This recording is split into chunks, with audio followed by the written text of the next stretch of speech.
देश में ऑक्सीजन को लेकर आपातकाल पर भारतीय सेना ने जल, थल और नभ से अभियान छेड़ दिया है। वायुसेना अपने विमानों के जरिए खाली टैंकर ला रही है, तो थल सेना ट्रेनों के जरिए ऑक्सीजन भरे सिलेंडर शहरों तक पहुंचा रही है। इस काम में नेवी भी पीछे नहीं है, वो भी ऑक्सीजन परिवहन में मदद कर रही है और इस सब पर पीएम मोदी लगातार नजर बनाकर रखे हुए हैं। लगातार 2 दिनों से वो ताबड़तोड़ बैठकें कर रहे हैं और अधिकारियों को निर्देश दे रहे हैं कि जरूरतमंद राज्यों को जिस तरीके से भी हो सके जल्द से जल्द ऑक्सीजन पहुंचाई जाए, जिससे ज्यादा लोगों को बचाया जा सके।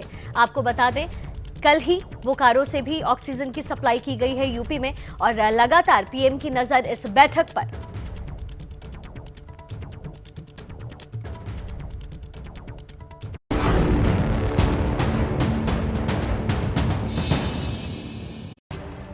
प्रधानमंत्री नरेंद्र मोदी ने शनिवार को ऑक्सीजन की कमी को पूरा करने के लिए हाई लेवल मीटिंग की। मीटिंग में पीएम ने देश में ऑक्सीजन की उपलब्धता को बढ़ाने के लिए उठाए गए कदमों की समीक्षा की। उन्होंने कहा, मेडिकल ग्रेड ऑक्सीजन की आपूर्ति बढ़ाने पर जोर दिया जाए। घर और अस्पतालों में मरीजों की देखभाल के लिए जरूरी उपकरण उपलब्ध कराए जाएं। पीएम मोदी ने 2 दिन पहले ऑक्सीजन को लेकर राज्यों और ऑक्सीजन निर्माताओं के साथ भी बैठक की थी और जरूरतमंद राज्यों को जल्द से जल्द ऑक्सीजन मुहैया कराने को कहा था। इसके साथ ही भारतीय वायुसेना पूरी तरह से एक्शन में आ गई है।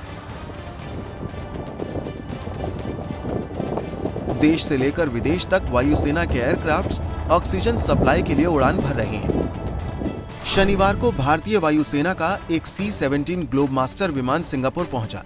यहां से उच्च क्षमता के क्रायोजेनिक ऑक्सीजन टैंकर लेकर पश्चिम बंगाल के पानागढ़ एयरबेस पर पहुंचा है।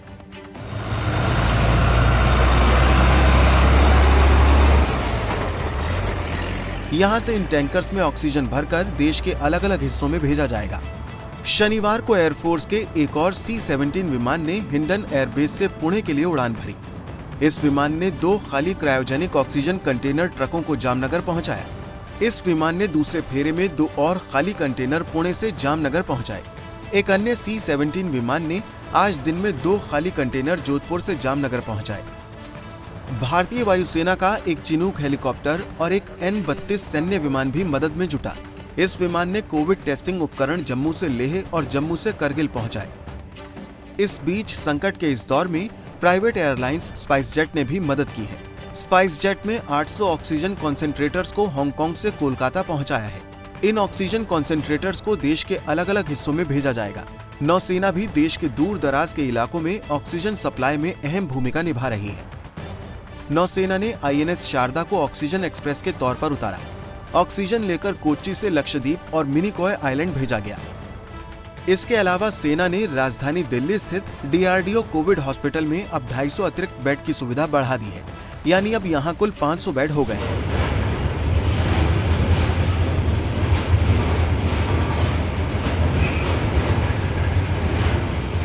इस बीच देश में ऑक्सीजन उपलब्ध कराने के लिए रेलवे ऑक्सीजन एक्सप्रेस चला रही है। लिक्विड मेडिकल ऑक्सीजन टैंकरों के साथ ऑक्सीजन एक्सप्रेस महाराष्ट्र के नासिक और उत्तर प्रदेश के लखनऊ पहुंच चुकी है। तीसरी ऑक्सीजन एक्सप्रेस ने आज सुबह लखनऊ से अपनी यात्रा शुरू की है और ये भी जल्द ही ऑक्सीजन से भरे टैंकरों को लेकर उन राज्यों तक पहुंचाएगी जहां के अस्पतालों में ऑक्सीजन की कमी महसूस हो रही है। ट्रेनों के जरिए ऑक्सीजन सड़क मार्ग की अपेक्षा ज्यादा तेजी से पहुंचती है। ऐसे में रेलवे प्राणवायु के लिए तरसते मरीजों के लिए किसी मसीहा से कम नहीं है।